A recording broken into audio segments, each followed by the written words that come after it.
Welcome to the final panel session of Digital Investment Summit 2020.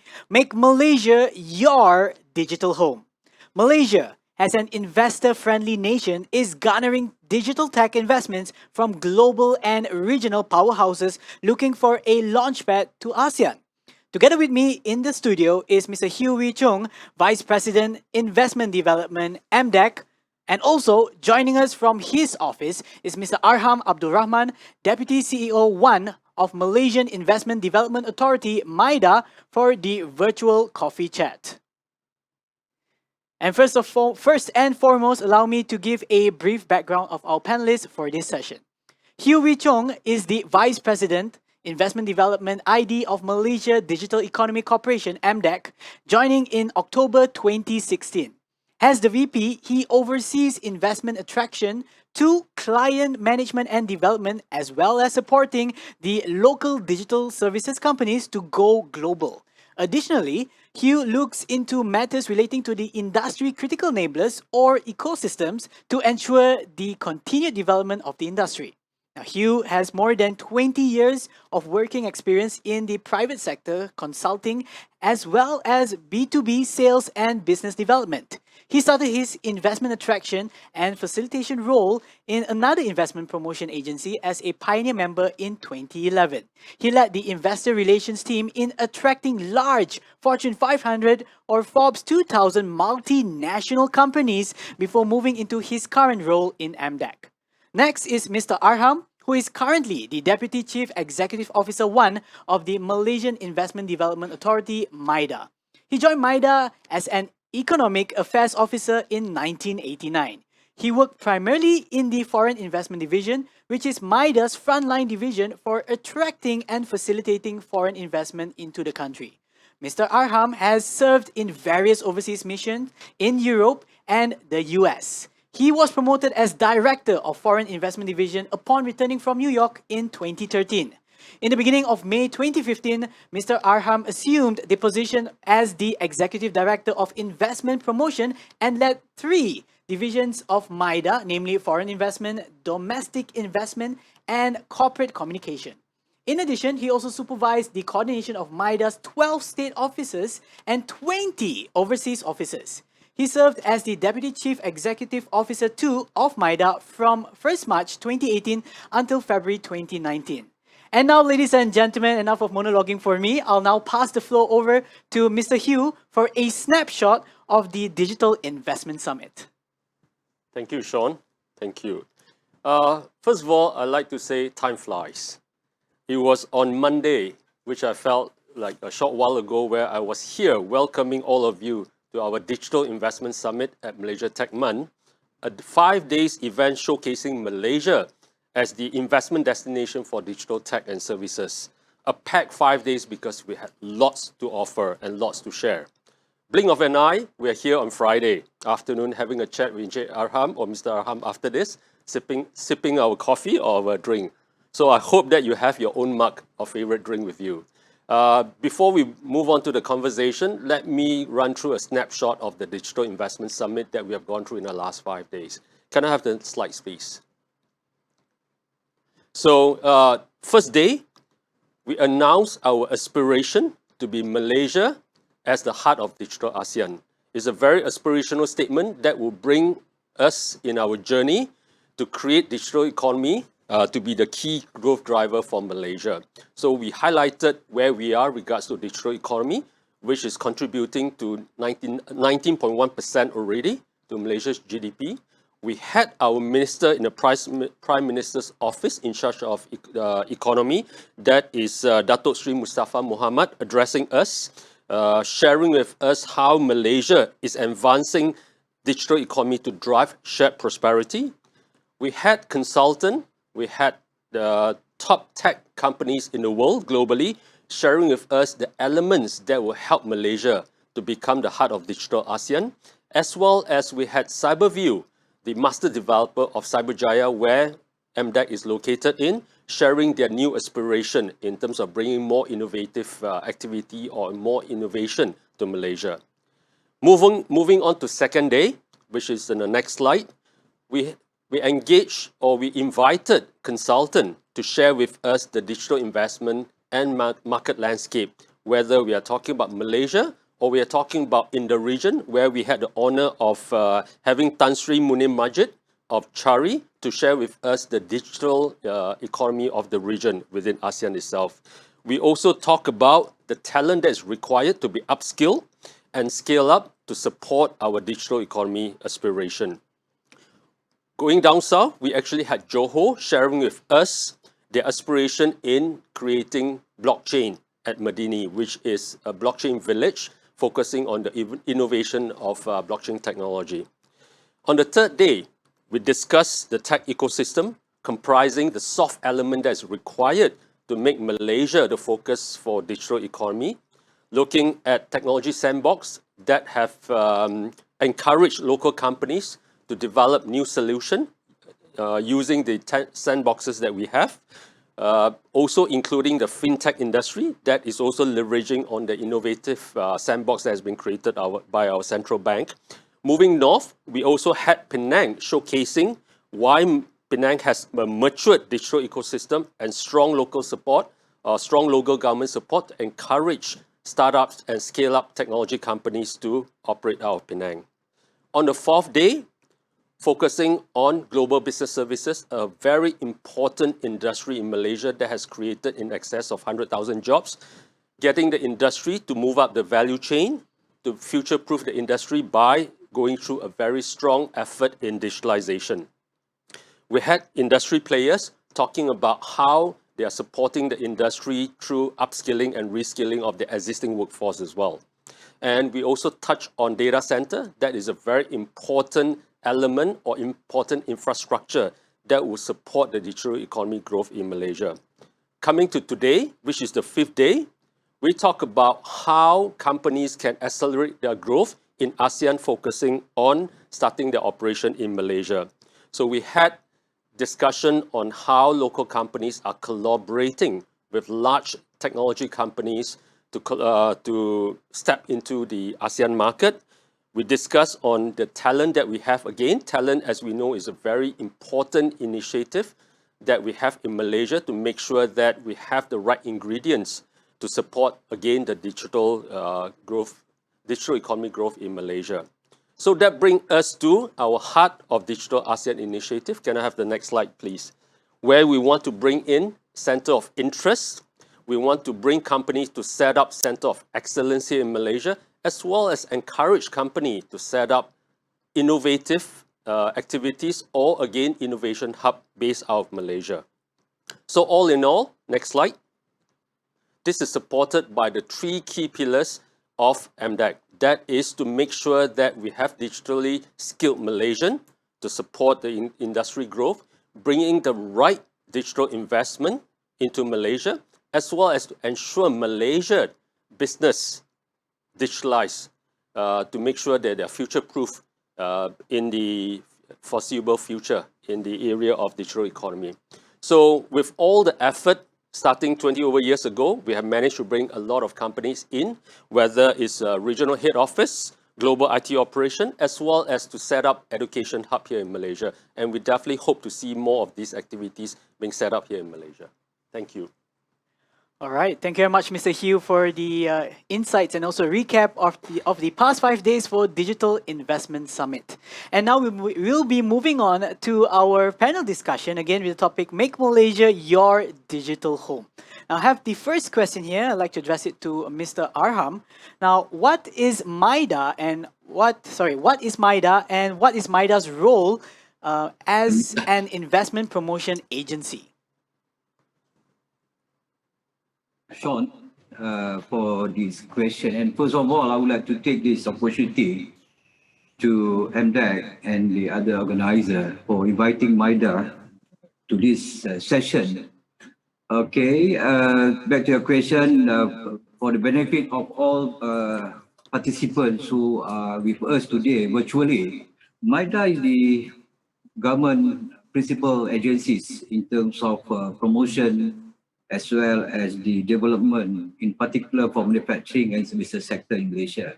As you have pointed out just now, Shaun, we have 20 overseas offices Those offices, 20 offices are located in the capital exporting countries. We have in Asia Pacific, we have in Europe, US, and Australia. So in addition to that, 20 overseas offices, we have 12 state offices in the country, with the exception of Perlis, the small state. So this small state is covered from our office in Alustar. So as I mentioned just now, MIDA is the investment promotion agency. We promote investment, in particular in the manufacturing and services sector. I would like to highlight here that not all services sector under the purview of MIDA. There are other subsectors within the services sector fall under the purview of other ministries and agencies. But being the principal investment promotion agency of the country, MIDA work together with all the respective ministries, agencies. The end game would be to bring in investment to the Malaysian economy. So for this topic today, when we talk about digital economy and to make Malaysia as a hub for the digital, I would like to tell here that we work closely with Mdex, and being Malaysia is one of the good country in terms of the infrastructure, in terms of its connectivity and whatnot, MIDA will really pursue this investment promotion drive. So we have been promoting, in particular, high-tech companies, high-tech project, the capital-intensive industries, knowledge-based industries, and whatnot. So in a nutshell, that is the role of MIDA and what MIDA is all about. Shaun? Yeah. All right. Thank you very much, Mr. Arham. And before we move on to how MIDA and MDEC complement each other, obviously, MDEC is mandated to drive the growth of Malaysia's digital economy. So what is MDEC's role as an investment promotion agency, Mr. Hugh? Yeah, thanks, Shaun. Thanks for asking a very relevant question here. You touched on the fact that MDEC is a government agency that has been mandated to lead the growth of digital economy in Malaysia. But I'd just like to backtrack a bit in terms of where MDEC started 24 years ago. That is to help transform Malaysia economy into a knowledge-based industry through the adoption of ICT. Right, and fast forward to today, as what you mentioned, is to lead the digital economy forward. So from an investment promotion agency perspective, we see ourselves as a specialist in the area of digital economy. So Encik Arham was talking about MIDA focusing on the entire country, focusing on manufacturing and services. We are a very specialized investment promotion agency in the sense that we see ourselves with the expertise in the area of digital tech or digital services. So it really complements very well what MIDA is doing at the national level. All right, all right. Also on top of that, since we already have the take from MDEC in terms of how MDEC and MIDA complement each other, especially in attracting foreign direct investment, how about Mr. Arham, do you have any thoughts on that as well? Yeah, thank you. I would like to add on to what Hugh has mentioned just now. Yeah, MIDA has been working closely with MDEC for the last many years.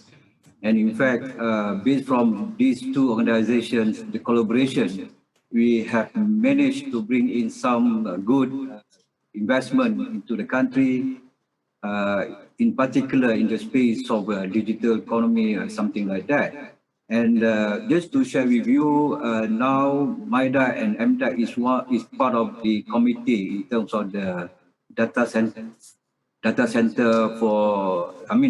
task force.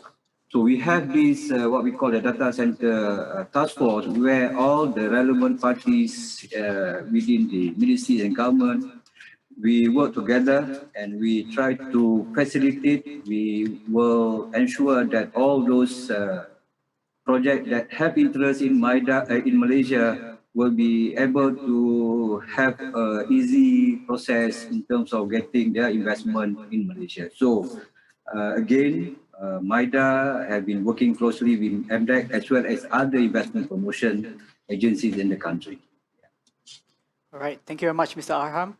Moving on to the next part, MIDA obviously functioning as the primary or basically a promotion, well, not really a promotion agency, but that's what MIDA does, promoting Malaysia as a location for foreign investment, and obviously MDEC as a specialist in digital economy. And with this also, Malaysia is ranked second in ease of doing business within ASEAN, according to the World Bank Doing Business Report 2020.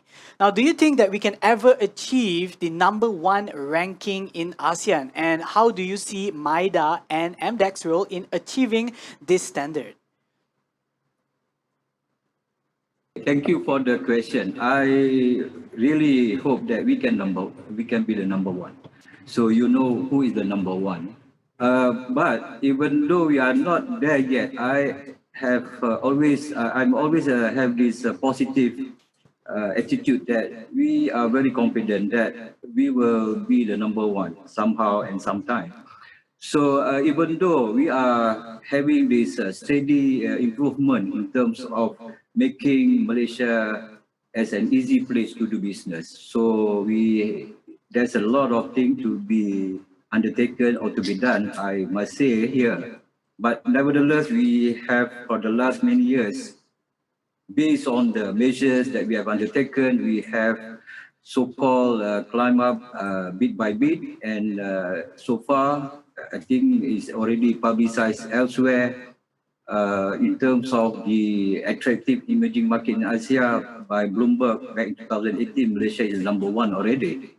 In terms of protecting investors by World Bank report 2020, we are #2. So with all this international ranking, and in terms of, back to your question just now, ease of doing business, I believe we can be that #1 with really hard working together between MIDA. It's not only MIDA, it's not only MDEC, but throughout the government machineries of Malaysia. So by having a close collaboration, work together with one objective and whatnot, I believe we can be the #1. Yes, that's right. That's right. Mr. Hugh, would you like to add on Yeah, to sure. that as well? Sure. Yeah, adding on to what Mr. Arham mentioned, there's no reason to think that we can't, right? Most important thing is, are we heading in the right direction? The most important thing is the collaboration between MIDA, MDEC, and other investment promotion agency in bringing the best of Malaysia and showcasing to the world. Earlier in my presentation, in terms of what has been showcased in the last few days, I think we highlighted, other than Cyberjaya, other than what Penang can offer, what Johor can offer, each location have their own unique proposition. So as a country, Malaysia have really a lot to offer, right? Is it perfect? It's not. No country in the world is perfect in that sense anyway. Most important thing is, when we go out there, we represent Team Malaysia. And as well as engaging the investors in a very close manner, understanding what they're looking for. And the things they're looking for is ever evolving, especially in the area of digital economy, right? So understanding that, keeping abreast with what they're looking for is very important. And then looking at customizing offering, whether it's from government support, as well as, again, highlighting the elements of what each location in Malaysia can offer. I believe with that, through a journey, we can really make ourselves the best in the ASEAN as a location for investment. All right, thank you very much, Mr. Hugh. Now, still in the topic of the ease of setting up business here in Malaysia, how can the IPAs in Malaysia collaborate together to facilitate soft landing for, well, the ease of setting up business? Maybe Mr. Hugh, you can start off. Sure. I think, as I mentioned earlier, there are a lot of different elements that different location offers. Yeah, whether it's in central peninsula, up north, down south, or even in East Malaysia for that matter. Different states in Malaysia are all focusing on digital economy. So understanding what the investors are looking for and identify the right location that matches what they are looking for is very important. So this is where we work with investment promotion agencies in different locations. We work with MIDA, and depending on where they decided to invest, that's where we work with the local authority, with the regional or local investment promotion agency to handhold them through the process of landing in the new location itself. Thank you very much. Mr. Arham, do you have any points you'd like to add on to that? Yes, MIDA has we have adopted this what we call the ecosystem approach in terms of attracting investment, in particular the FDIs. So the ecosystem is a very important when we want to promote certain or we want to attract certain projects to come to Malaysia. So when we talk about ecosystem, there is an element of the capital, I mean the human, how about the infrastructure, how about the connectivity and whatnot. So therefore, we know MIDA is at the national level. We have at the subnational level where we have the other investment promotion agencies in terms of at the corridor level as well at the state level. So different IPAs at the different area, they have their niche, they have the advantage. So that is why for the last many years, Penang has been a good location for those investment or investor in particular in electrical electronics, semiconductor, simply because the ecosystem has been built for the last many years. So this is where MIDA as the principal government agencies, we work together with all other investment promotion agencies. And the most important thing is that we are sending the right message to our potential investors. Because if there are too many voices among the investment promotion agencies, that will create confusion and whatnot. So investors doesn't know where to go, who will be the contact point when they want to do investment in the country. So in a nutshell, we are working together with all investment promotion investment agencies. We look IPAs as our enabler, to support at the federal level all the initiative, and we have one objective to ensure finally to get all this investment coming to the country. All right, thank you very much, Mr. Arham. And now we're talking about ecosystem, talking about infrastructure and also talent itself within that ecosystem itself. Now, Malaysia wants to attract more companies to create high-valued jobs for Malaysians. So what are the efforts that we have in place to ensure that our talent pipeline meets the investors' needs? Or maybe we can start off first with Mr. Arham. Okay, thank you, Shaun. Yeah. Yes, as I mentioned just now, the talent, human capital is very important when we talk about ecosystem. So then when we want to attract more investment coming to the country, which will create more high value jobs for Malaysia. In MIDA, I would like to share with you that we have a dedicated division within MIDA, what we call the Industry Talent Management and Expatriate Division. Through this division, we work closely with all parties, which include industry players, the academia, the universities, the technical training institution, and something like that. When we do this promotion, we do have some data from our potential investors. We know their requirement. And we know their requirement when they do really want this type of people and whatnot. So by having this data, we will share with all our stakeholders, which in particular the universities, the technical institution, the vocational institution. We will tell them, hey guys, we have for the next 1 or 2 years, we need a certain number of engineers. And what type of engineers? What type of data scientists and whatnot? So this is one of the initiatives undertaken by MIDA to ensure that while we are so interested in getting this investment, in particular high-tech investment in the country, so on the supply side, we have to ensure that we have a right talent, right human capital to meet their requirement. Yeah. All right. Thank you very much, Mr. Arham. Mr. Hugh, what's your take on that? Sure. I think complementing what Mr. Arham have mentioned to be MIDA's initiative, we in Mdec look at talent from 3 perspectives. One is fresh talent. Second would be the existing talent that we have. Third would be the foreign talent that we want to encourage to come to Malaysia. Let me touch on the fresh talent first. Within the fresh talent initiative that we look at, of course, the universities.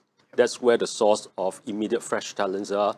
We do have what we call as Premier Digital Tech Institutes initiative, where we work with identified universities or polytechnics to develop curriculum that is required to develop the kind or to produce the kind of digital technology talent that's required by the industry. As we know, digital economy or digital technology evolves really fast in that sense. So we want to make sure that university continue to renew or refresh their curriculum to make sure the talent are up to date, or the talent that are being produced will be up to date. We have also started initiative at even secondary school or primary school level to start these kids who are going to school really early in terms of being exposed to the digital technology, right? So that is what we call as My Digital Maker movement.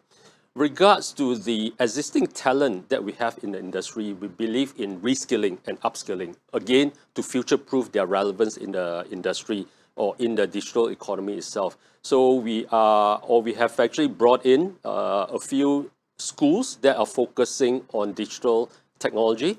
Schools, for example, 42, which is from France. So they have set up operation here in Malaysia or in KL called 42 KL. We also have General Assembly. These are some examples of schools that we have actually managed to bring into Malaysia to help reskill and upskill some of this existing workforce. And also we have also partnered Coursera, which is an online education provider to ensure Malaysians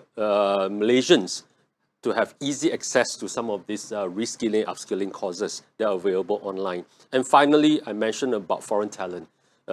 Within the Multimedia Super Corridor or MSC status initiative, we do encourage companies to bring foreign talent to supplement and complement the local talents that we have, to make Malaysia's offer in terms of digital economy more wholesome and more complete.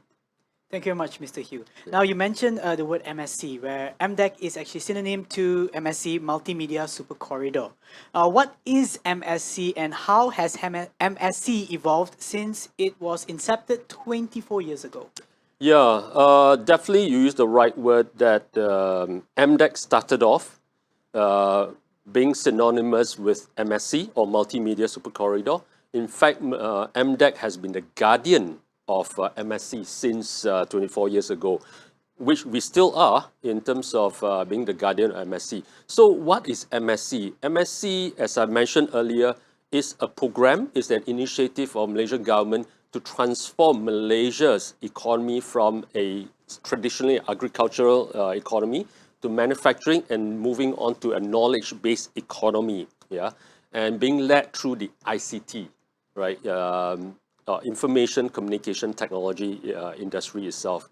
And we started by having an initiative to bring companies into the likes of Cyberjaya, where we are today, and for these companies to set up the technology hub, whether it's in terms of software development, in terms of software support, and moving on to the other areas or other industry that was leveraging on digital technology or ICT, the likes of call center, contact center, as what is known today, global business services. A lot of these industries leverage on the on IT technology to deliver their services, not just in Malaysia, but in the region itself. So these are very much knowledge-based industry. So fast forwarding to where we are today, as what I mentioned in terms of digital economy. So MSC is still very much part of digital economy itself, but of course we take a very proactive step, even more so recently with the pace of what digital economy is moving towards, to review and refresh the MSC offering. Whether it's from an incentive perspective, whether it's from an ecosystem perspective, we know that digital economy is not just about incentive, it's not just about a status, it's not just about infrastructure, but there are a lot of other elements that I mentioned earlier, whether it's from a talent perspective, whether it's in terms of other ecosystem that is required to support the digital economy. That is what MDEC as well as MSC is looking at today. All right, thank you very much, Mr. Hugh. Now, we're talking about obviously a lot of attraction for foreign investors in terms of digital economy. So what kind of support does the Malaysian government provide to investors? Probably Mr. Arham can start off with this. Okay, thank you, Shaun, for the question. There are a lot of in support or facilitation that our government provide to all those prospects or potential investors. So let me highlight first in terms of the incentive. I think just now you has mentioned about some sort of incentive. Yeah. So incentive is a bonus to me. Just a bonus for to support company to come here, and while at the very beginning stage of their investment, this is some tax break. So we have a tax holiday of 5 years, 10 years, and sometimes we do provide some grants, training grants, R&D grants, especially for those projects who are really high tech in nature, which the country is badly need. Because by having their investment in the country, they will create a spillover effect in terms of the creation of high value jobs, in terms of the spillover benefit to that particular location and whatnot. So that is the incentive.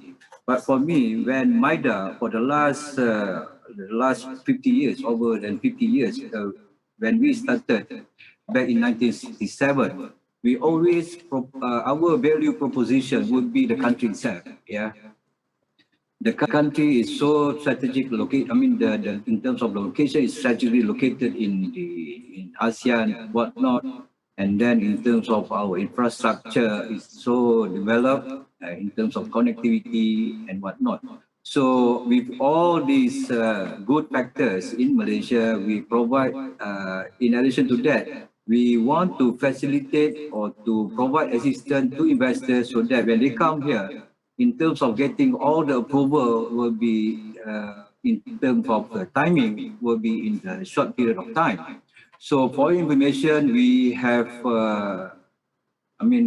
initiated all those process in terms of the license, in terms of the incentive. Let's say for the license, we have improved a lot in terms of the approval. It was about 4 to 6 weeks before. Now within 2 days, through digital approval and whatnot, we can approve this all those manufacturing license needed by the investors within 2 working days, as long as this is not really a sensitive industry and whatnot.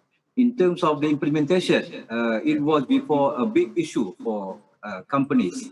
When they got approval from MIDA or from Mdex, when they really go into the ground, there's a lot of issues that they face in terms of, let's say, in terms of there's no electricity, no in terms of the Wi-Fi or something like that. So this is where MIDA can come in, Mdex come in terms of we are becoming the middleman. We engage with all the stakeholders, which include the Naga National, the telecom, and whatnot. So these are the services, some sort of service provided by the Malaysian government to potential investors. So that the message is that we are here to support them, to assist them, to ensure that their investment in the country will face, if I may say, not that too big problem when they want to set up the operation here.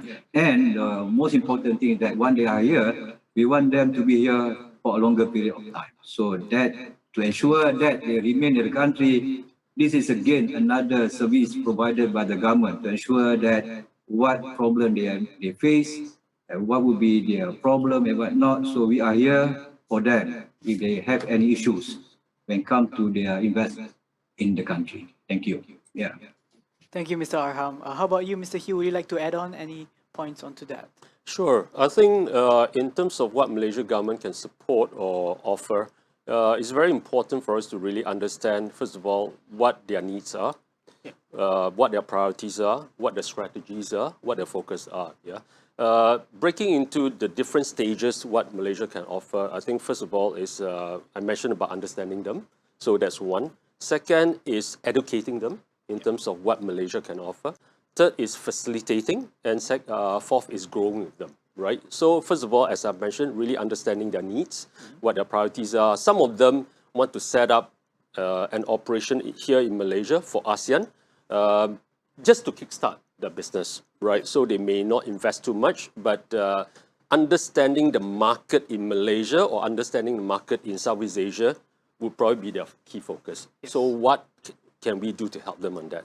Some of them may be at a more advanced stage in terms of setting up a more mature activities because they have businesses in Southeast Asia and they want to be able to support these businesses that they have. Instead of doing it from the head office, which is much further away, they want to be closer to the market itself. So there will be different priority. Some of them, they want to do some R&D, right? In terms of, again, understanding market, they need to custom develop their solution itself. The kind of help that they need will be different. Some of them, they would need to have access to fresh graduates because their strategy is to leverage on fresh graduates as a talent pool.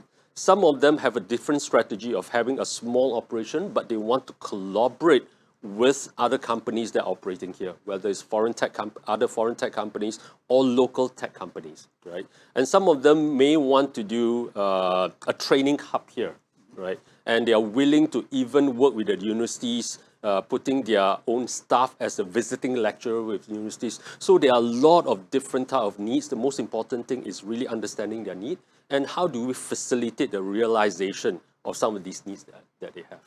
So we complement from that perspective to what Encik Arham have mentioned to be offered by MIDA. All right, thank you very much, Mr. Hugh. I'm sorry, Shaun. Yes. Sorry, Shaun, if you may, I would like to add on something. This is just to update and to highlight.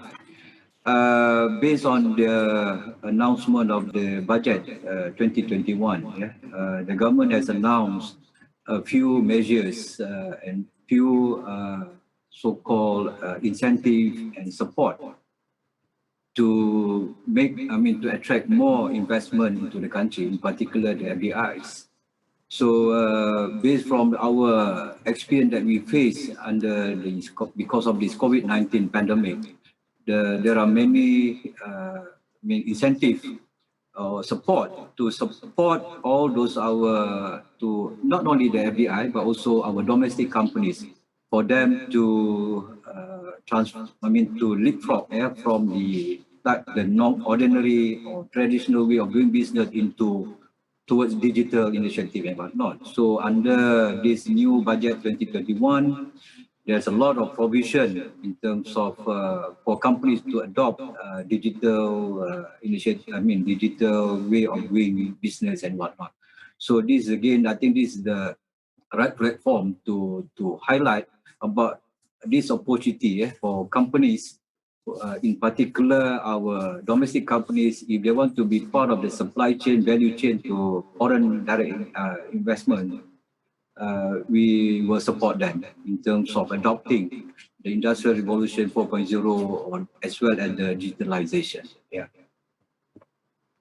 Thank you very much, Mr. Arham, for that addition. I was just about to touch on that as well, but thank you very much. And also, in line with Budget 2021, there's also some initiatives to upskill and also upscale our talent itself here, which I think is also good in terms of what we have here in talent in the system that we have, and also making obvious that Malaysia is known to be an investor-friendly nation. However, there are still some areas of improvements in certain policies and processes. Now, Mr. Arham, how would you address these concerns from the investors? Okay, I must say that there are quite a number of things that still exist,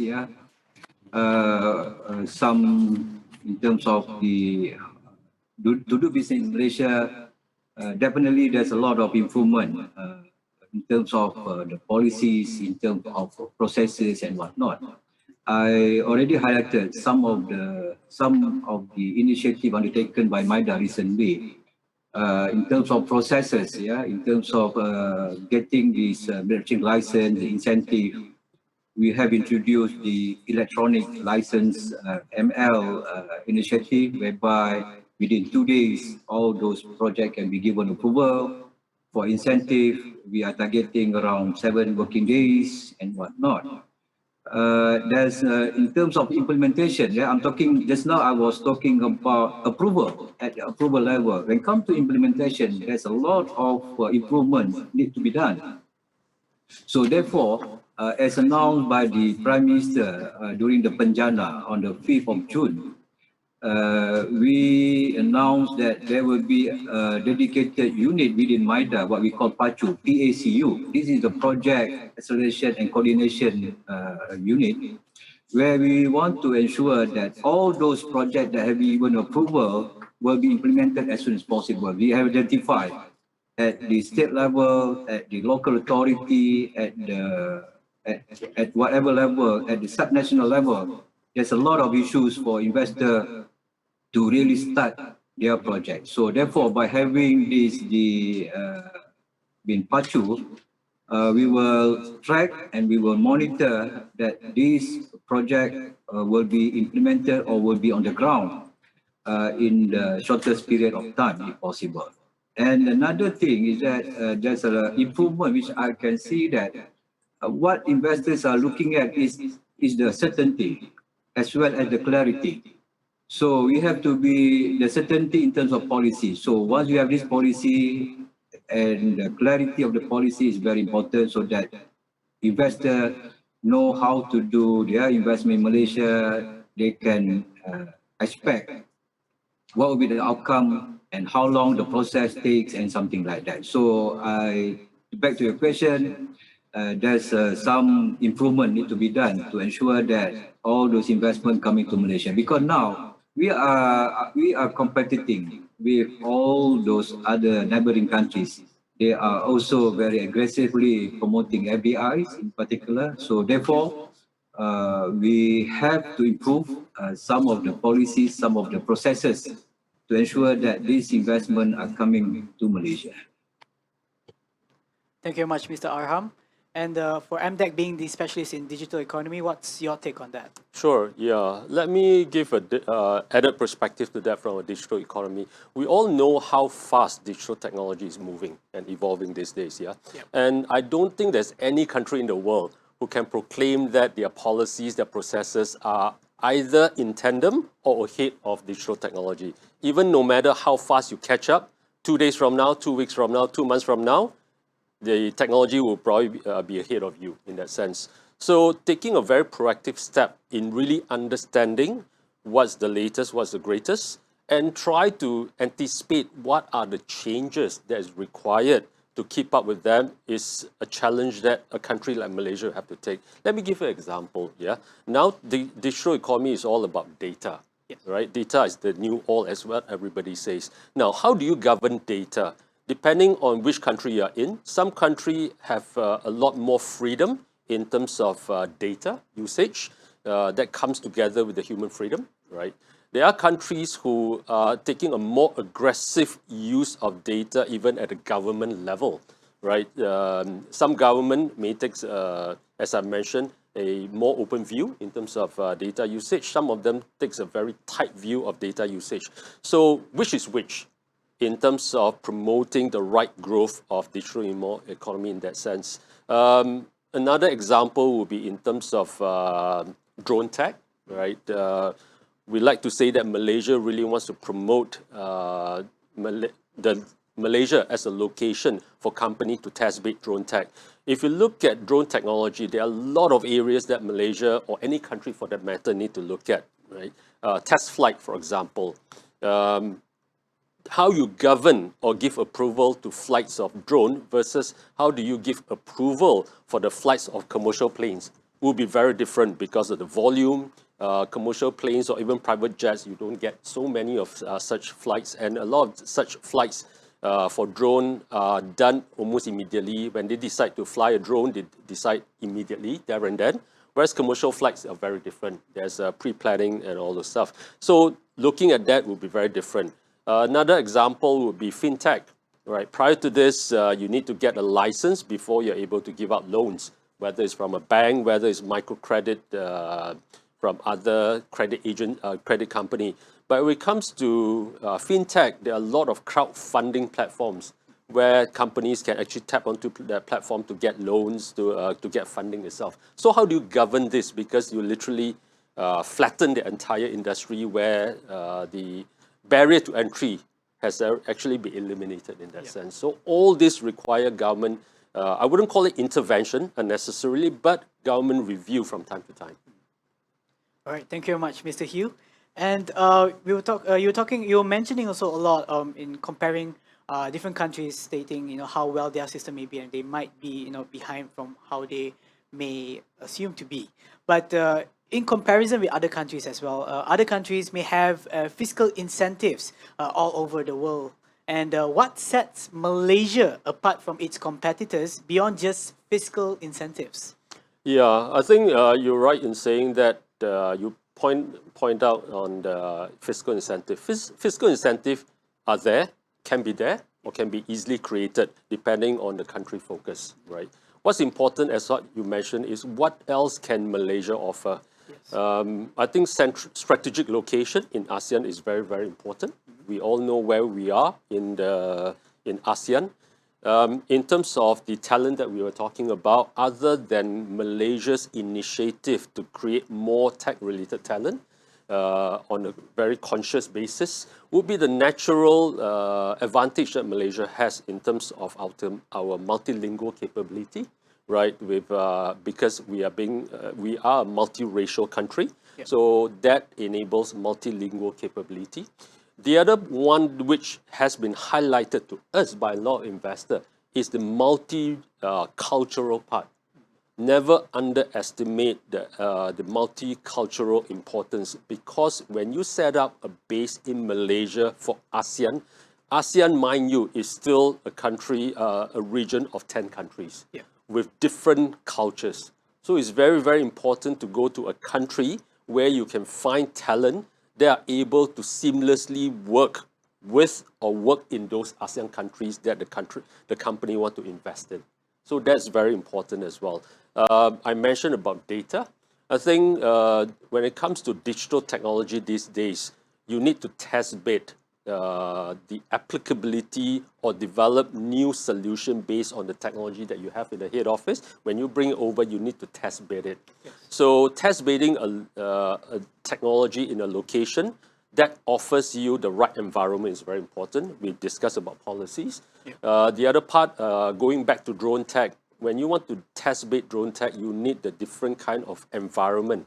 For example, do you want to test drone in a city environment with tall buildings? Do you want to test drone in a mountainous area, in plantation with different kind of crops, whether it's high tree, low trees, or even small little plants here and there? And Malaysia actually offer the right location for companies to test bed with all this different variety of environment that we can offer. All right. Thank you very much, Mr. Hugh. Mr. Arham, what's your take on that? I have mentioned just now what are the advantage of Malaysia vis-a-vis other countries. I already mentioned about the developed infrastructure, all the connectivity, as well as the human capital, which Hugh has mentioned just now. One of the advantage that the multilingual human talent and whatnot. So again, actually, just want to share with you that we have our own niche. Yeah, Malaysia for the last many years we have been promoting or focusing on high technology, capital intensive, as well as the knowledge-driven economies. So therefore, we are not competing. With other countries who are also attracting FDI, in particular the labor-intensive industries, the assembly type of processes of investment or something like that. So people or investors know what Malaysia can offer, what Malaysia different from other countries. So when they are interested in terms of producing high-tech product, they know Malaysia is one of the location. And when they want to invest in capital-intensive industries, knowledge-driven industry, if they want to undertake R&D and whatnot, Malaysia is one of the possible location compared to other countries. So Malaysia have its own niche, and therefore, in addition to the incentive and whatnot, so this is our, the value proposition. Why Malaysia is so so attractive in terms of the location for FDIs. So that is my take. And again, recently, to ensure that our connectivity in terms of Malaysia's aspiration to achieve our digital transformation and whatnot. Under the recent budget again, there's a lot of new measures, new incentive, new support has been announced by the government with the objective that there will be more high-tech, more digital type of companies will come to Malaysia and make Malaysia as a base for their operation in this region. All right, thank you very much, Mr. Arham. I think we have more than enough time to take some questions from the audience. I'm just going to check my phone. No, I'm not checking my social media. I'm actually checking for the questions from our fellow audience. So let me just open this up here real quick. Okay, so we have one question over here. Can you share any success stories on how foreign companies have grown in Malaysia? Maybe Mr. Arham, you can start first. Let me start with the manufacturing sector, where Intel is one of the good success story in Malaysia. When Intel is one of the so-called, they call among themselves the 8 samurais, when they first landed in Malaysia, in Penang, back in 1970s. So they found Malaysia as a strategic location for them. And since then, since the 1970s, they have expanded and diversified their investment in the country. And as of now, their investment in the country has reached about 30-40 billion ringgit Malaysia already. Yeah. So that is in the military sector. But when it comes to on the digital economy, MIDA has worked closely with Mdec, and if I can share here, for example, in 2019, by having this collaboration between MIDA and Mdec, we managed to get Sony Interactive Entertainment Worldwide Studios. So this is the first Sony interactive entertainment project outside of the US. So this is one of the success story through very aggressive promotion as well as the collaboration between MIDA and Mdec. We managed to get one of the established name in the digital space who have made Malaysia as their base for their base in terms of their activity in this region. So that is one or two of the success story which I can share with the participant here, Shaun. Yeah. Thank you very much, Mr. Arham. How about you, Mr. Hugh? Anything you'd like to chime in on that? Sure. I think I can share from a so-called cluster perspective in the area of digital tech and services. Yeah.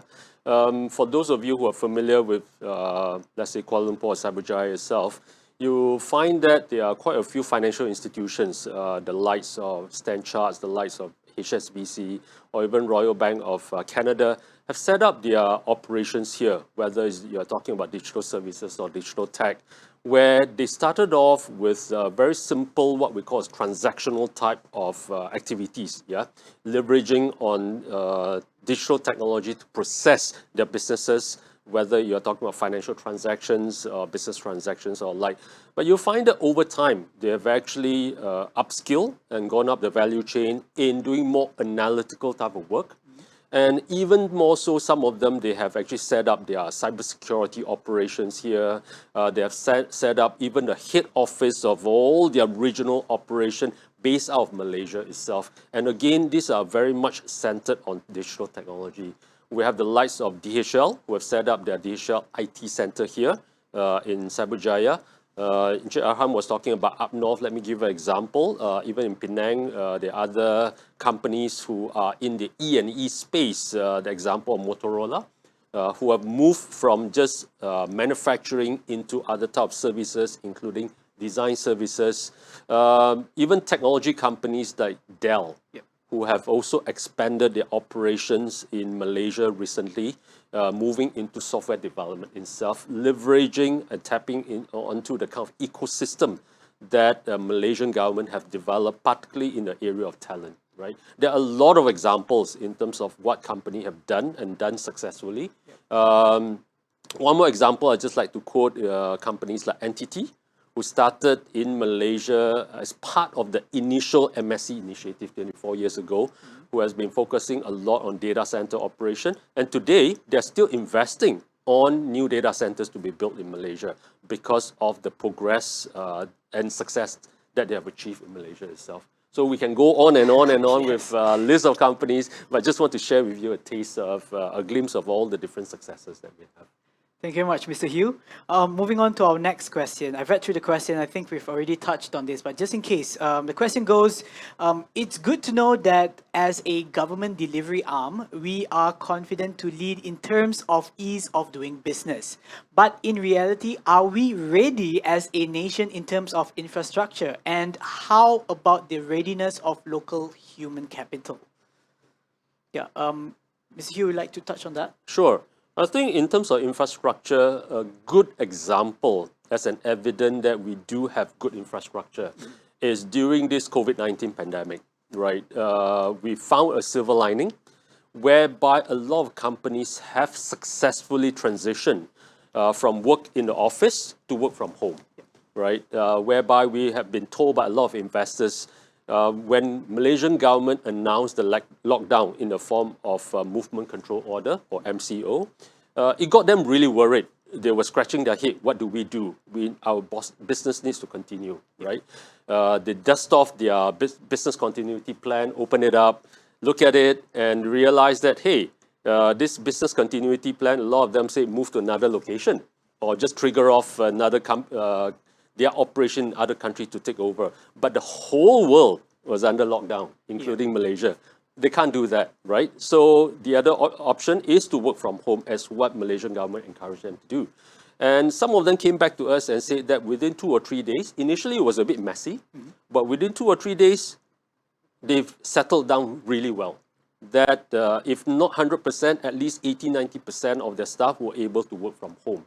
And this has compared really well compared to their operation in other countries.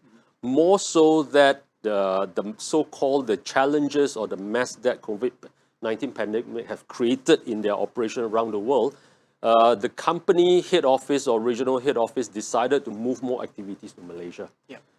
Primarily just because of the work from home capability of Malaysia. So that is a testament not only to the culture, working culture of Malaysia, but equally as important is a testament to the kind of infrastructure that Malaysia has in supporting the digital economy. Right. Yeah. So that's one example that we can quote. That's actually really good. Because my next question has a lot to do with COVID and the pandemic itself. And how have investment been impacted due to COVID, and how will Malaysia remain competitive current and post-COVID? If I were to say that our investment landscape has not been impacted, I'll be lying through my teeth, right? I think no country in the world will be spared by this COVID-19. But again, I mentioned about the silver lining that we discovered during the initial lockdown is while there are companies who have to downscale the operation or even shut down to a certain extent because they have been severely affected or negatively impacted by this COVID-19, especially those who are in the hospitality industry, right? Or companies who are supporting the hospitality industry, whether you're talking about airlines, whether you're talking about hotel industry, definitely a lot of them has been impacted. But having said that, I mentioned about companies who have been able to transition to work from home successfully. They realize that a lot of activities are now being transferred to Malaysia to ensure that their global operations are not affected that much, right? And some of these examples would be companies who are in the call center environment. With everybody being locked down at home, with everybody having to order their food delivery, their grocery delivery, whether it's in Malaysia or in the region, everybody who log in online to do their transaction. And all this activity require a lot of, whether you call it middle office support or back-end support, right? And Malaysia, again, based on what I mentioned earlier, the multilingual, multicultural capability, so that has actually enabled more investment coming into Malaysia. So we are very thankful that while some companies call us up and say that, sorry, we are going to downscale, and we do have staff or talent of ours who will be made redundant, can you help? We are also receiving a lot of calls from companies who said that I'm increasing my presence here. I need more talent. Can you help? So voila, we have companies who are reducing their operation, the companies who are increasing their operation. We can actually match those talent together. Especially I talk about hospitality industry. We have a lot of talent who are very service oriented, right? Because they are able to speak in English and all the different languages. And because of their service level and the service spirit, those companies who are increasing their presence, especially in the area of global business services, are able to take them in. Although they are not native to the industry, but because of their natural talent and service orientation, bring them in, reskill them in a short period of time, and get them those jobs in those industries itself. So that has translated into increased investment. Yep, that's great. That's great. Mr. Arham, what's your take on that? Okay, now, even though we are in this so-called under the MCO, and despite the ongoing international border closures, MIDA, through the government, we have been mandated that we set up what we call the one-stop center in terms of allowing business traveler to come into the country. So we have this what we call the one-stop center committee looking into the application of potential or business travelers who want to come to Malaysia during this MCO period. This committee comprised of MIDA, MIDI, Ministry of Health, as well as the Immigration Department. So just want to update you as well as the other participants that we started this one-stop center back on the 2nd of October. We have this meeting on a daily basis. So far, we have approved almost 2,500 applications, or I'm referring to business travelers who want to come to Malaysia to do business.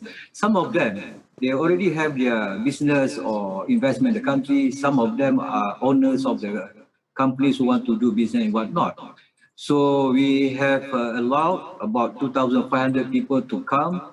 So to ensure that they contribute to our economy, they invest in the country, they restart their economy, their business in the country and whatnot. So even though under the current situation, they still have to follow the Ministry of Health procedure, whereby they have to go for this 14 days quarantine. But for business travelers, as long as they come, they can, or they are allowed to come to the country to do their business, they are happy with that, even though they have to go for this 14 days quarantine.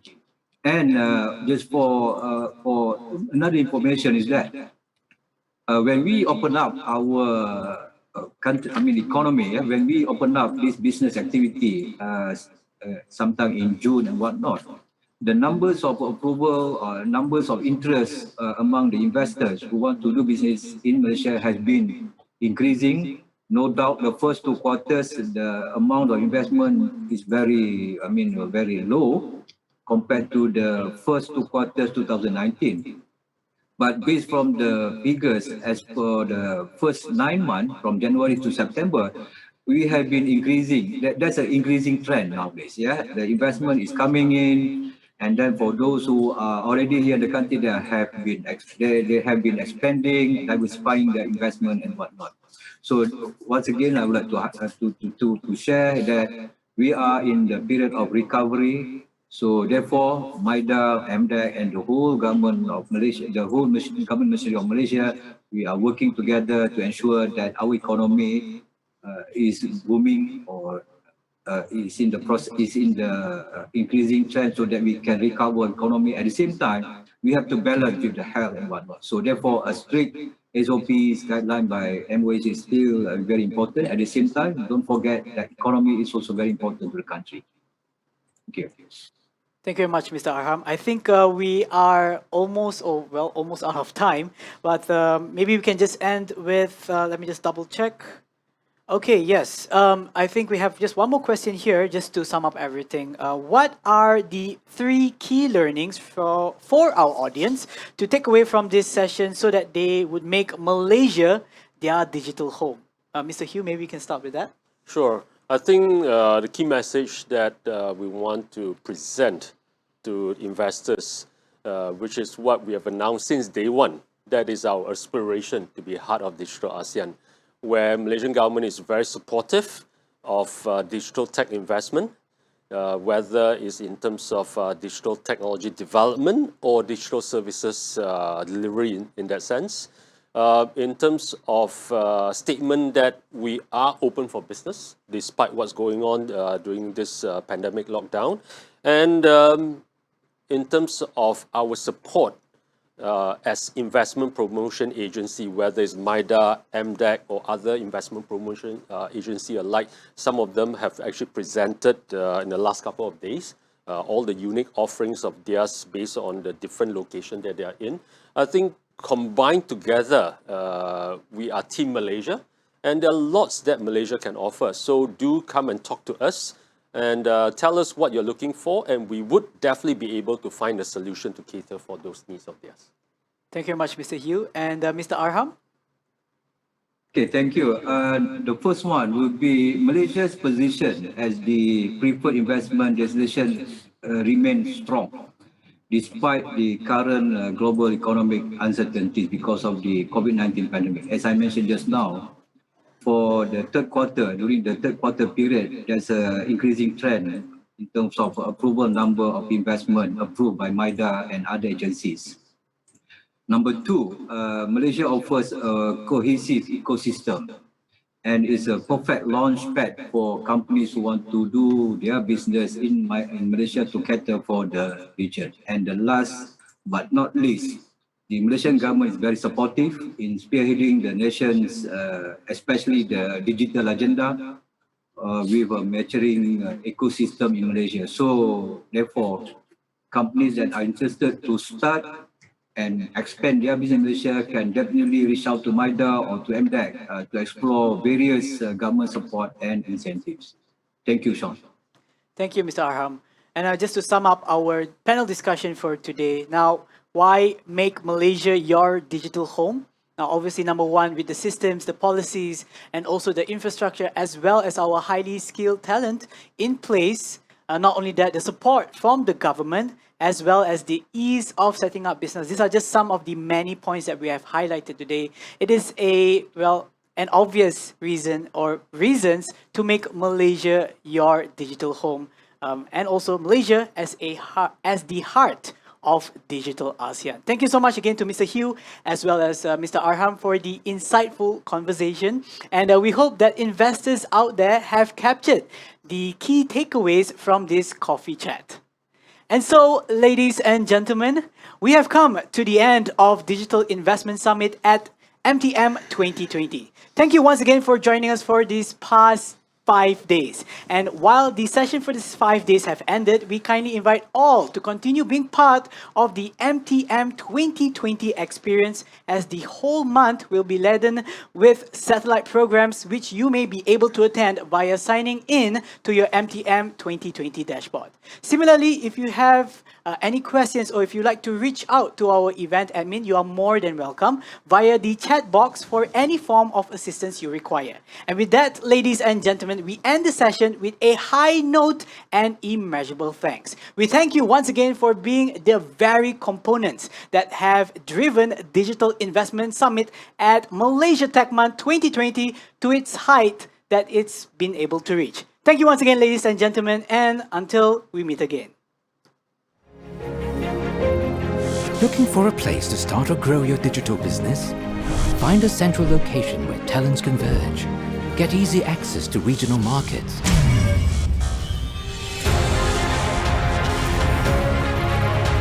Operate in a conducive business environment. Supported by robust digital infrastructure and business-friendly government policies.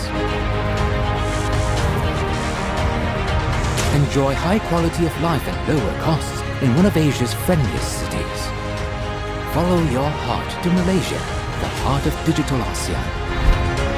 Malaysia is committed to support digital investments as well as to develop, attract and retain world-class talent to power digital businesses in the country. We're among the first countries in Asia to deploy 5G network technology.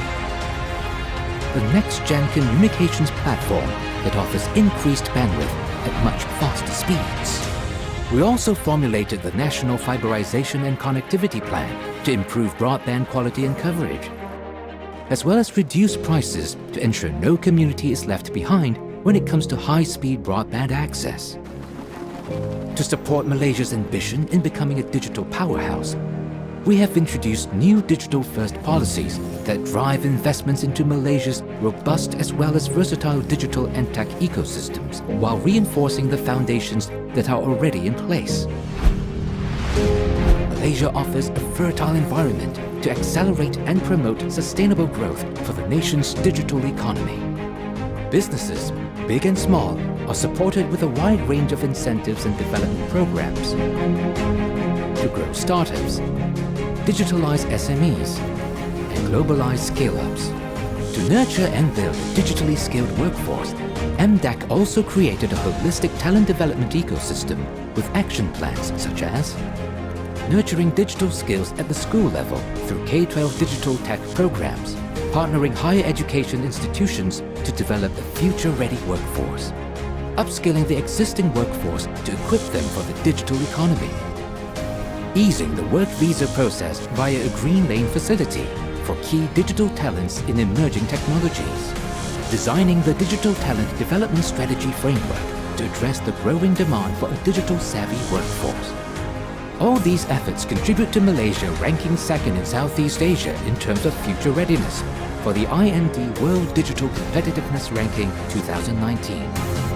With half of Malaysia's population below 30 years old, we are in a great position to support businesses with highly skilled and unique talents who are young, digitally savvy and mobile. Growing up in multicultural and multilingual communities makes them highly adaptable to any business environment, be it in startups or established multinational corporations. These are the people who make up the heart of digital ASEAN. Are you ready to follow your heart to Malaysia?